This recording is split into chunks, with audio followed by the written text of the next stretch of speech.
네, 양시장 빨간불 유지하고 있는 상황이에요. 특히 코스피 시장 안에서는 오늘 LG화학의 반등과 함께 화학업종이 한 1% 오름세를 보여주고 있고요. 그 외에 철강, 금속, 그리고 의약품주들의 상승 나타내고 있습니다. 코스닥 쪽이 조금 더 강하죠. 그 안에서는 IT가 좀 강하게 올라주고 있고 통신 서비스도 2%의 업종지수 상승, 그리고 IT 소프트웨어 역시 2%대 오름세를 보이고 있습니다. 오늘 시장 그럼 어떻게 정리해 볼 수 있을까요? 변영인 대표, 이상엽 이사와 함께 이야기 나눠볼게요. 어서 오세요. 네, 반갑습니다. 네, 반갑습니다. 오늘도 좀 살펴볼 만한 뉴스들이 눈에 띄었거든요. 어떤 게 있을지 첫 번째 실시간 특징주 자율주행차로 이야기 나눠보겠습니다.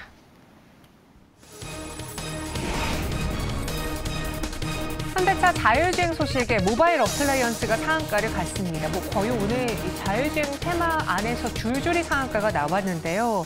시속 80km 자율주행이라고 해요. 이 80km가 갖고 있는 의미가 있는 것 같고 또 자율주행차 레벨 3라는 거에도 좀 열광하시는 것 같던데 기존과 얼마나 다른 건지 그 부분에 대해서 한번 들어볼까요? 이제 테마주들은 열광하고 있는데 네. 완성차들은 열광하지 못하고 있다는 게 그렇죠. 조금 이제 뭐 대비가 되는 모습인 것 같고요. 레벨 3는 또 이제 여러 기업들이 하고 있는데 그 시속 80km로 주행하는 차량 출시는 이제 전 세계 최초다라는 게 이제 부각받다 보니까 관련된 종목군들이 많이 상승하고 있는 상황이고요. 레벨 3가 보면은 뭐 일반 도로가 아니고 이제 전국 고속도로에서 이제 손을 이제 핸들을 잡지 않아도 되는 이렇게 허용되는 이제 그 기준을 이제 레벨 3라고 이제 레벨을 볼 수가 있을 것 같고요. 그리고 이제 중요한 게 레벨 3라고 하는데 앞으로 뭐 80, 뭐 100 이상도 되겠지만 지금 테슬라는 이제 레벨 4 얘기를 또 하고 있거든요. 그래서 7월 중순에 이제 머스크 같은 경우에는 올해 내에 자율주행 4 수준에 이제 뭐 완성하겠다라는 얘기까지 했기 때문에 뭐 레벨 3 얘기하지만 테슬라는 앞으로 자율주행 이슈가 나온다고 하면 레벨 4 얘기를 할 텐데 그쪽에도 좀 어떤 얘기가 나올지도 계속해서 좀 관심을 갖게 되는 것 같습니다. 이게 뭐 레벨 1, 2, 3, 4, 5 단계가 있는데 이번에 현대차는 시속 80km의 레벨 3 차를 상용화할 예정이다라는 이야기가 나왔어요. 근데 이거 외에도 뭐 현대차 외에도 미 증시에 있는 굵직한 빅테크 기업들이 다 자율주행 시장에 뛰어들고 있잖아요. 네. 오늘 오히려 이 뉴스가 더 핫하게 관련주들을 끌어올린 건가요?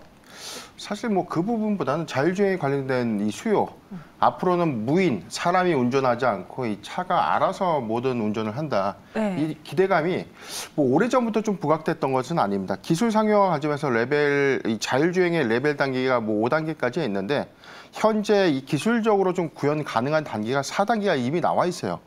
그런데 이게 이제 단점이 이 시내에서 사실상 이 안전성에 대한 100% 확신할 수 없다. 네. 이 부분 때문에 상용화되지 못하고 있는 기술인데 사실 레벨 단계에서는 지금 4단계 내지 4.5단계까지 좀 진입했다라고 좀 판단되는 상황입니다.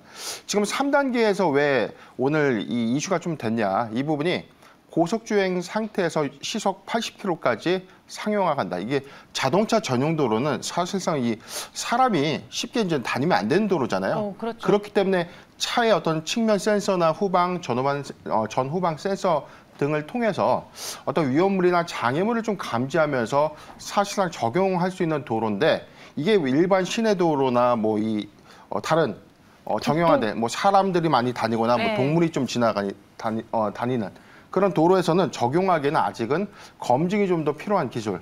이 부분이지만 3단계, 이 레벨 3단계 어떤 이 상용화 기대감들이 좀 부각됐다라고 판단해 봅니다. 일단 기술은 크게 세 가지입니다. 카메라, 레이더, 라이더 기술인데 카메라는 우리가 좀 알고 있는 것처럼 전후방에 대한 어떤 센서와 이 카메라를 통해서 이 사물을 좀 인지하는 것이고요. 라이더는 레이저를 좀 분사시켜서 전후방과 이제 측면의 어떤 이 사물을 좀 인지하는 것. 레이더는 말 그대로 전파를 통해서 좀 인지를 하는 건데 이게 뭐 날씨가 안 좋거나 날이 굉장히 좀 흐리거나 할 때는 이 전파를 통해서 사물의 어떤 유무를 좀 인지할 수 있기 때문에 레이더 기술이 가장 좀 유능한 기술이 아닌가 좀 판단해봤습니다. 오늘 그럼 그로 인해서 어떤 종목들이 많이 움직였는지 대표적인 자율주행 테마주들을 좀 정리해 보자면은 뭐 앞서 이야기한 모바일 어플라이언스 상한가 같고 어떤 종목이 있을까요? 그리고 상한가 간 종목이 있는데 시가총액이 매우 작은데 이제 라닉스가 또 이제 상한가를 갖고 뭐 인포뱅크, 현대오토에버, 팅크웨어 등이 상승했고 네. 상승하고 있고 또 신규주에서는 뭐 스마트레이더 시스템도 두 자릿수 상승이 나오고 있고요. 그래서 보니까 이제 하드웨어 또 이제 소프트웨어 관련주들이 대다수 종목군들이 상승하고 있는 상황이고 뭐 앞서서도 이제 뭐 칩 관련 얘기가 좀 나오긴 했지만 자율주행 관련된 칩들도 좀 상승하고 있습니다. 넥스트 칩, 텔레칩스, 칩셋 미디어, 뭐 코아시아 등까지도 그래서 오늘 참 이 80km로 이제 자율주행 레벨 3 이 소식이 굉장히 뭔가 좀 마치 기다렸다는 듯이 굉장히 매수세가 또 쏠리고 있습니다. 이쪽으로.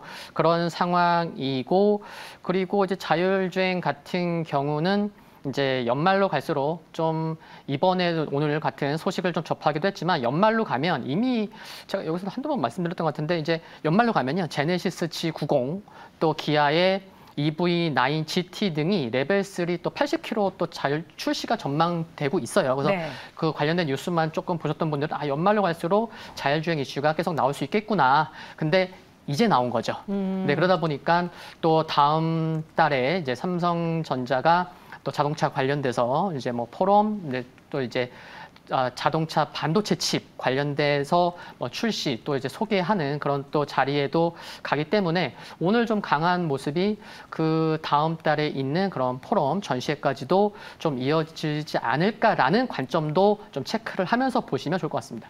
그럼 그냥 단도직입적으로 가장 궁금한 거 오늘 뭐 자율주행차가 움직인 거는 저희 방송을 보신 분들 다 아실 거잖아요. 여기서 내가 투자에 뛰어드냐 아니냐가 가장 중요할 텐데 최근에 이 자율주행차가 잠잠했던 이유는 너무 2차 전지라는 대세주가 있었고 그 외의 성장주로는 로봇과 AI가 뜨거워서 자율주행에 줄 시선에 틈이 없었거든요. 이제는 좁아도 괜찮은 건지 두 분의 생각은 어떠세요? 네, 저는 뭐 지속적으로 좀 모아가야 되는 어떤 미래 산업이니까 이게 상용화할 점에서 이제 본격적인 어떤 이 실적이 나온다. 이 관점으로 좀 접근해 봐야 될 것 같고 네. 이 시장 규모가 이제 굉장히 커질 겁니다. 앞으로 이제 레벨 단계가 좀 높아지면 높아질수록 이런 어떤 단계별 적용 실적 부분을 우리가 좀 주시하면서 지금부터 모아가도 괜찮지 않나 생각합니다. 모아 가보자. 이상엽 이사님은요? 이제 아까 이제 말씀드렸듯이 9월 중순 전후까지 좀 이어지는지 보자라는 말씀을 드렸고 그리고 나서 조금 쉴 수 있고 또 연말로 가면 아까도 말씀드렸듯이 또 출시 기대감들이 있거든요. 그러다 보니까 계속해서 관심은 필요한데 변동성은 또 이제 클 수가 있고 그래서 좀 적절한 좀 트레이딩 관점도 필요하다. 그러니까 뭐 비중을 많이 실으면 또 시가총액 장외 종목도 이제 여럿 있거든요. 네. 그러니까 뭐 자율주행 테마가 또 한번 움직이면은 이게 일주일짜리 상승일지 한 2주 상승하고 또 한 달 쉴지 뭐 그럴 수 있잖아요. 테마주다 보니까 테마주 성격이 또 강하다 보니까 그런 부분을 또 유의해서 좀 매매하자 그런 말씀을 드리는 거예요. 들어보면 굳이 나는 안 사겠다라고 들리거든요. 아니요. 그건 아니에요? 네. 관심주 있는데. 아, 그래요? 네. 어떤 종목이 관심주예요? 네, 시가총액 크지만 네. 네, 현대오토에버. 현대오토에버요. 아니 오늘 이 좋은 장에 현대그룹은 판을 깔아놓고 상한가 못 가고 뭐 급등 안 나오잖아요. 워낙 시총이 크니까. 네네. 근데 그런 와중에도 현대오토에버를 공략하시겠습니까?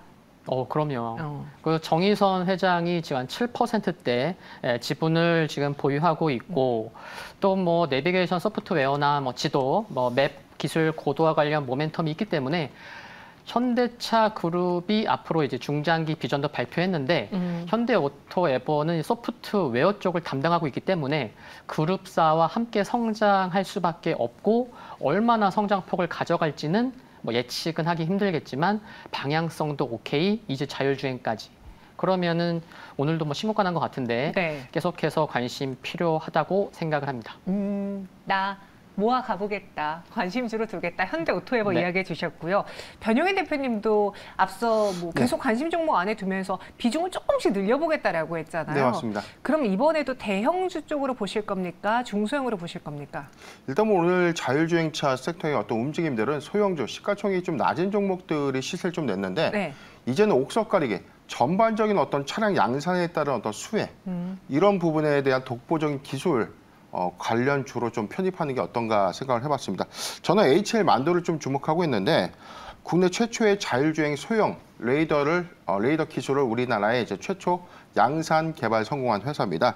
자회사인 HL 클레무브의 자율주행 핵심 부품을 현재 이제 제조 및 판매하고 있고 완전 자율주행의 핵심은 저는 레이더 기술이다라고 좀 생각하고 있거든요. 이 레이더 기술이 현대차 그룹의 전체 엔진 다 포진되는 레벨 4부터는 좀 본격적인 레이더 기술의 어떤 고도화들, 이게 작년부터 좀 시작이 됐기 때문에 기술 관련된 어떤 고도화는 지속될 것이다. 이 관점에서 레벨 4단계 완전 자율주행 단계까지 좀 적용된다면 저는 충분히 최근 어떤 가격적인 어떤 메리트, 지금 자동차 부품제 전반적 어떤 조정 하에서도 지금 많이 좀 내려와 있는데 네. 41,000원에서 42,000원 구간은 좀 매수해도 좋은 구간이 아닌가 제시해드리고요. 목표가 55,000원, 이탈가는 38,000원을 제시해드리겠습니다. 네, HL 만두 두 분 모두 다 오늘 오히려 시장에서 반응하는 종목들보다는 옥석 가르게 살아남을 만한 종목을 갖고 오셨습니다. 목표 주가 55,000원에 HL 만두까지 들어봤고요. 조금씩 이벤트를 기다려보면서 자율주행사 쪽의 시선을 돌려볼 때가 왔습니다. 이어서 두 번째 실시간 특징 좀 만나보시죠. 이제서야 기대를 반영하고 있는 걸지 오늘 이스페타시스를 포함한 반도체주들이 올라주고 있습니다. 지난주에 엔비디아 실적이 나오고서는 정말 반짝 상승하고 말아서 오히려 아쉬웠던 반도체주였는데 시차가 한 일주일 정도 걸리네요. 이제 좀 반영을 하고 있어요. 오늘장 관련주들이 오르는 이유 무엇입니까? 지난 특징주 시간에서도 한번 언급을 해드렸는데 23일 엔비디아 실적 발표 이후에 방향성이 좀 수립될 것이다. 네. 그런데 이게 일시적인 차익 실현이냐 아니면 여기서 시세가 끝난 것인가라는 어떤 의구심도 좀 많았습니다. 그런데 쉬어가는 자리다. 단기적 이벤트에 따른 어떤 차익 실현이 있었지만 3분기 그리고 4분기에 이 고사양 AI 칩에 대한 어떤 수요 증가 기대감을 우리가 좀 주시하면서 조정시 매수해보자라고 의견을 좀 드린 바도 있었습니다. 일단 이 7월에 고용지표가 28개월 만에 최저치를 좀 기록했다. 이 이슈 때문에 오늘 빅테크 기업들의 어떤 전반적인 어떤 이 상승, 미 증시의 흐름이 먼저 좋았고 두 번째는 엔비디아가 오늘 구글 클라우드와 이 AI 이 서비스에 대한 어떤 상용화를 같이 논의한다. 협력하기로 했다라는 어떤 이 기대감들이 부각되면서 사상 최고가를 좀 갱신을 했습니다. 이런 여파가 오늘 흐름에서는 반도체 섹터, 특히 AI, 엔비디아의 관련주 종목들로 이제 수급이 좀 이전되고 있는데 그동안 조금 이 주춤했던 대장주들이 또 움직여지고 네. 아직 소형주들의 움직임이 큰 편은 아니지만 그래도 저는 가능성이 좀 충분히 보이는, 즉 수급이 좀 굉장히 개선된 흐름들을 오늘 좀 여러 차례 좀 체크를 좀 해봤는데 이런 어떤 기대감들이 좀 시장에 반영되고 있다라고 판단해봤습니다. 네, 그래서 오늘 이제 HBM 관련주들이 더 눈에 띄게 올라줬고 아쉬운 거는 여기서도 대형주들은 SK하이닉스라던가 삼성전자는 음봉 전환한 게 좀 아쉽긴 했어요. 그래서 내가 정말 이 종목군을 믿고 투자해봐도 괜찮을까 제가 뉴스를 검색해 보니 무디스에서는 좀 부정적인 전망을 내놨더라고요. 반도체 업황 개선이 턴어라운드가 좀 더뎌지는 것 같다. 특히나 재고는 특히나 디램 쪽에서 줄긴 하는데 가격 상승으로 이어지지 못하는 게 아쉽다라고 지적했더라고요. 네. 그럼 우리가 간과해서는 안 되는 거 아닐까요? 다 알고 있는 걸 지적했네요. 속 시원하다. 네. 아, 네. 다행입니다. 그래서 여기 보면은 이제 반도체 그 중심에 AI 중심에 엔비디아의 또 깐부, SK 하이닉스로 좀 말씀을 드리면요. AI 쪽만 좋다 이렇게 말씀을 먼저 드리겠는데 SK 하이닉스를 지난주에 메타가 2,000사업장을 다녀갔다고 해요. 그리고 또 이번 주에 엔비디아까지 와서 또 SK 하이닉스와 협력 논의 기대감도 이번 주에 지금 반도체에 있다는 거죠. 그 SK 하이닉스의 2분기 실적을 살펴보면은 이제 두 가지가 참 다르다라고 느낄 수가 있는데 일단 재고죠. 반도체 재고 굉장히 중요한데 삼성전자는 반도체 증가 폭이 둔화됐을 뿐인데 SK 하이닉스는 오히려 1분기 대비해서 재고가 줄었어요. 네. 이거 한 가지. 그리고 두 번째가 그 디램의 ASP 평균 판매 단가인데 그 메모리 3사 삼성전자랑 마이크론 같은 경우는 오히려 1분기 대비해서 판가가 또 하락했거든요. 근데 SK 하이닉스는 오히려 상승했단 말이죠. 이게 굉장히 비교가 되는 거죠. 이게 왜 그러냐? HBM3랑 DDR5 때문에 그런 거거든요. 그러니까 AI, HBM3 이쪽에 좀 집중해야 된다라고 이제 볼 수 있겠고 조금 전에 말씀하셨던 무디스의 전망 네, 좀 너무 낯설진 않아요. 네, 그러다 보니까 이제 점점 좁히는 선택과 집중, 그게 중요하겠다라고 이제 말씀을 드리겠고, 또 한 가지 말씀드리면 이제 AI가 지금은 이제 학습 영역이라고 해요. 근데 실질적으로 우리가 진짜 일반인들도 많이 좀 쓰고 그러다 보면 그게 추론 영역으로 이제 확대가 되는데, 네. 그러면은 AI가 또 가파른 성장이 더 될 거기 때문에 진짜 길게 봐야 되고, 길게 본다면은 진짜 AI의 그 지급의 산업의 발전은 거의 초기라고 볼 수 있는 것 같아요. 물론 주가는 많이 올랐지만 그럼에도 불구하고 계속해서 이제 좁히고 좁히는 그런 게 좀 필요한 것 같습니다. 그래서 엔비디아가 초반에는 급등하고서는 버블, 고점 논란이 있었는데 딱 이번에 어닝 서프라이즈 실적 보고 추후의 예상 실적을 반영해서 PER을 내봤을 때는 그렇게 버블이 아니다라는 결론이 나왔었거든요. 변용인 대표님도 동의하시는지, 지금 이 반도체를 둘러싸고 그렇다면 우리는 더 이상 의심하고 주저하기보다는 강하게 불타기를 해야 하는 타이밍인 건지 어떻게 보세요? 예, 전 당연하다고 봅니다. 지금 왜냐하면 뭐 작년 하반기부터 업황 악화, 이 부분이 장사를 그동안 좀 잘했다가 지속해서 안 좋아진 것이 아니라 일시적인 어떤 수요의 원인, 이 부분이 지금 올해 상반기를 좀 거치면서 일단 이 재고에 대한 어떤 바닥론은 좀 확인을 좀 했죠. 이후에 3분기 실적에 대한 어떤 기대감들 좀 부각은 됐는데, 최근에는 뭐 다시 3분기에 어떤 이 더딘 이 회복률이 있을 수 있다라는 어떤 전망치들 나오면서, 뭐 삼성전자의 경우에도 뭐 3분기 뭐 영업이익이 2조 원대 초반에 좀 머물 것이다, 이런 우려감도 좀 나오고 있고, 반대로 SK 하이닉스의 경우에는 뭐 디램 가격 부분에서는 이 흑자 전환이 좀 예상된다면서 좀 오히려 이 낙폭을 좀 축소하는, 적자를 축소하는 어떤 기대감들을 좀 가져가시는, 좀 상반되는 이야기이긴 하지만 지금 단기에 우리가 뭐 3분기에 갑자기 좋아질 것이다 이렇게 예측한 건 아니라는 겁니다. 올해 이제 3분기부터 뭐 양산승이 돼서 4분기에 본격적인 어떤 양산 가시화가 되고 있는 고사양, 뭐 반도체의 경우에 내년 상반기 실적을 좀 우리가 눈여겨보면서 3분기 그리고 4분기 조정 시 매수 유효하지 않나 생각해봤습니다. 두 분 모두 다 오늘 투자 전략 의견이 딱 일치가 되는데, 그럼 앞서 그 자유주행사 쪽에서는 두 분 모두 오늘 반짝 움직이는 중소형보다는 옥석 가려보자고 대형주 쪽으로 갔잖아요. 이 반도체 안에서는 지금 대형주의 그 선이 좀 애매모호한 것 같아요. 중소형주였던 한미반도체라던가 뭐 이오테크닉스, ISC가 워낙 많이 올라서 이제 뭐 소형주라고 말하기는 좀 그런 사이즈가 됐잖아요. 지금 이 AI 반도체 관련해서의 대장은 SK하이닉스, 삼성전자가 여전히 맞는지, 아니면 이 한미반도체, 이스페타시스 이쪽으로 시선을 돌려야 되는지. 야, 이거 두 쪽 다 관심이 필요한데. 근데 자금이 한정되어 있어서. 네. 거기에서는 이제 본인의 이제 성향이 결국에는 이제 선택에 이제 가를 것 같은데, 네. 저는 개인적으로 이제 이오테크닉스를 계속해서 관심 있게 봐야 된다라고 말씀을 드리는데, 웨이퍼가 이제 점점 얇아지면서 이제 웨이퍼를 자르는 이제 다이싱 시장도 확대될 거고요.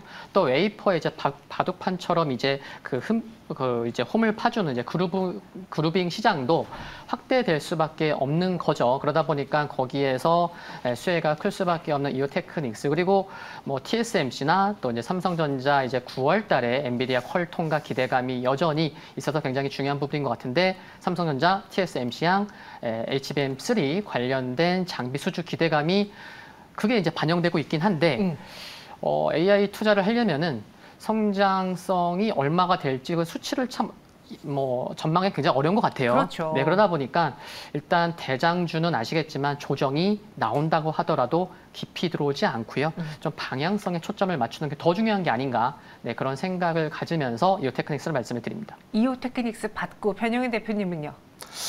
글쎄요, 대장주 중에서는 좀 너무 상승률 관점에서 네. 저는 뭐 한미반도체 뭐 전에도 얘기는 좀 했었지만, 지금 사실 어떤 장비가 더 좋냐, 나쁘냐 이 관점은 좀 아니거든요. 저는 이제 소재. 그렇죠. 저는 ISC를 좀 보고 있는데. 소켓이네요. 그렇죠. 지금 장비주는 사실상 이 투자 확대에 대한 어떤 수년 기대감, 뭐 수준은 좀 지속적으로 좀 증가될 것이다, 우리가 좀 다 알고 있는 이야기이기 때문에 이제 본격적인 양산이 4분기부터 본격화된다. 여기에 들어가는 어떤 이 소모자재의 어떤 필요성, 소모품인 이 소켓의 어떤 이 공급량 등을 우리가 좀 주시해봐야 되는데, ISC가 사실 엔비디아 향의 어떤 공급량을 좀 늘려간다면 오히려 이와 관련된 어떤 실적 모멘텀 한 번 더 부각되면서 추가 상승을 좀 이끌어내지 않을까라고 전 판단해봤습니다. ISC. 혹시 그러면 이 ISC랑 이오테크닉스 둘 다 좀 올라와 있잖아요. 네. 좀 저변에 있는 아직 가격적으로 충분히 상승률이 좀 많이 열려 있는 반도체주가 있다면, 네, 일단 전 동진 세미캠을 좀 준비해봤는데 네, 근데 요건 또 되게 무겁지 않습니까? 지금 일단 최근에 어떤 고점 대비 7월 31일 44,900원 신고가 좀 갱신하고 난 이후에 지금 차익 실현 물량이 좀 반영은 됐어요. 좀 241선 좀 지켜주고는 있지만 저는 지금 가격적인 어떤 측면 좀 매수하기 좋은 구간이 아닌가라고 좀 생각을 해봤습니다. 일단 TSV 공정이 들어가는 이 포토 레지스트의 어떤 공급 이 부분은 역시 소재인데 이 공급량 증가에 따른 어떤 수혜, 실적 개선 수혜가 좀 지속된다면 동진 세미캠도 좀 모아가면 좋지 않을까라고 좀 판단을 해봤습니다. 일단 뭐 HBM 반도체 수요 증가 관점에서 좀 모아간다면 저는 43,000원에서 34,000원 구간을 매수하기 좋은 구간이다라고 좀 판단해봤고요. 네. 목표가 41,000원 그리고 이탈가는 29,500원을 제시해드리겠습니다. 동진 세미캠을 선정해 주셨습니다. 목표 주가는 41,000원 이야기했고요. 이어서 마지막 실시간 특징주 만나보겠습니다. 네, 오늘의 급등 종목이죠. LFP 배터리로 시장 공략한다라는 소식에 장중에도 상한가까지 갔던 RF세미입니다. 물적 분할 그리고 LFP 신사업 추진 발표를 했는데 이거 어떤 내용입니까, 대표님? 네, 일단 분할 관련된 내용을 좀 전해드릴 텐데요. 일단 8월 9일자를 이제 분할 결정. 물적 분할과 인적 분할의 차이점은 인적은 이 회사의 보유 지분을 신설회사의 지분을 주주가 갖느냐 또는 회사가 전부 다 갖느냐의 차이입니다. 물적 분할은 회사가 100%를 갖게 되는 것이고 인적 분할은 주주에게 그 비율대로 좀 나눠주는 것인데 일단 물적 분할이 단기적으로는 좀 악재로 좀 이식된 것은 맞아요. 과거의 어떤 행태들을 좀 본다면. 그런데 지금 이 RFCM의 경우에는 사실 이 물적 분할이 지금 주력 사업 내에서 LED 사업 부분만 정리하겠다는 겁니다. LED 사업 부분만 떼어내서 자회사로 편입시키겠다라는 어떤 분할인데 지금 LED 사업 부분이 6월 말 기준에서는 뭐 전년 대비해서 매출이 지속적으로 좀 줄고 있는 것은 맞습니다. 과연 이 수익성이 좀 안 좋은 종목들, 안 좋은 이 사업 부분을 인적 분할해서 회사의 어떤 신사업과 좀 결합시켜서 성장시키겠다라는 어떤 회사의 의중이 좀 반영된 것이다라고 좀 판단해봤고요. 두 번째는 지금 최근에 이 4월, 지난 4월에 이 중국계 회사로 최대 주주가 좀 변경이 됐습니다.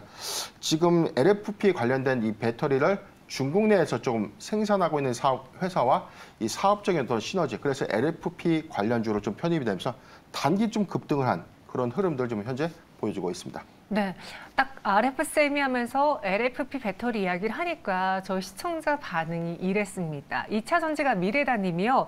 그놈의 LFP라고 의견을 주셨거든요. 그럴 수밖에 없는 게 지금 배터리를 둘러싸고 이 LFP가 중요하다 아니다라는 의견이 엄청나게 갑론을박이 심해요. 또 우리는 NCM 계열의 배터리에 또 강자다 보니까 상대적으로 싸긴 한데 너네 기술력 얼마나 따라올 수 있는데 라는 게 우리 입장이고 또 중국발 LFP 쪽에서는 우리 많이 개선됐어. 이제 NCM 못지않아 라고 말을 하고 있거든요.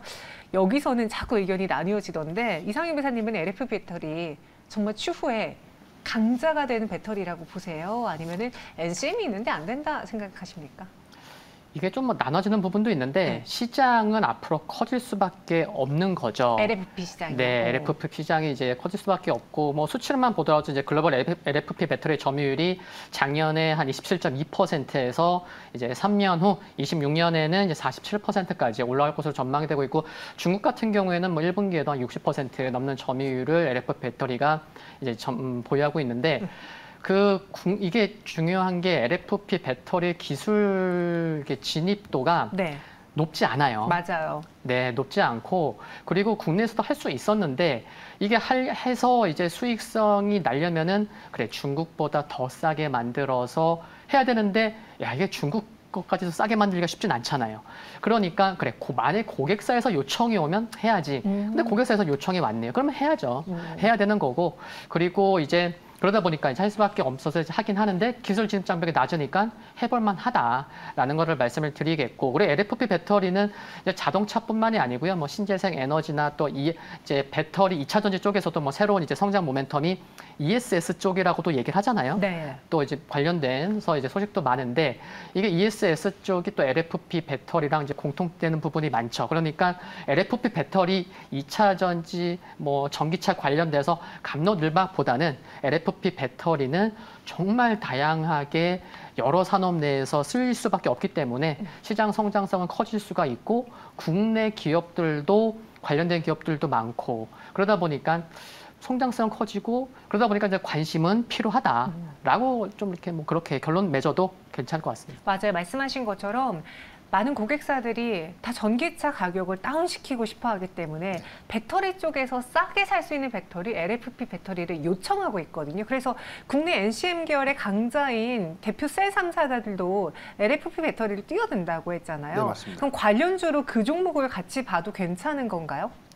네, 일단은 뭐 저는 LFP 뭐 이렇게 생각합니다. 휴대폰으로 따지면 뭐 프리미엄급이 있고 조금 중저가 모델이 있는데, 네. 전기차에 대한 어떤 수요 요구가 이 전기차의 어떤 초도 생산, 제조원가 비중이 좀 크다 보니까 고사양 전기차에서 뭐 중저가형으로 뭐 시장의 타겟이 뭐 동남아시아라든지 상대적 어떤 개발도상국을 좀 이 수요로 하는 그 부분에 맞게 우리나라도 좀 변화하고 있다라고 좀 판단해봤고요. 일단 움직임은 지금 양극재 3사가 지금 LFP 양극재를 좀 생산하겠다, 본격적으로 이제 뛰어들겠다라고 좀 선포를 좀 했었고, 지금 배터리 3사도 LFP 이 배터리 만들겠다라고 했는데, 그 공급량이 얼마만큼 클지에 대한 어떤 이 수요 예측은 좀 안 되는 상황은 맞습니다.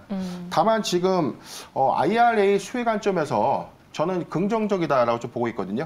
중국계 이 LFP 배터리 어떤 수요가 한국의 어떤 반사 이익으로 좀 작용을 해준다면, 아직은 개발이 완료되지 않았지만 완료 이후에는 충분한 이점을 좀 보여주지 않을까 판단을 해봤습니다. 네, 알겠습니다. 이렇게 LFP 배터리까지 이야기 나눠봤고요. 두 분 여기서 인사드리도록 할게요. 설명 고맙습니다. 감사합니다.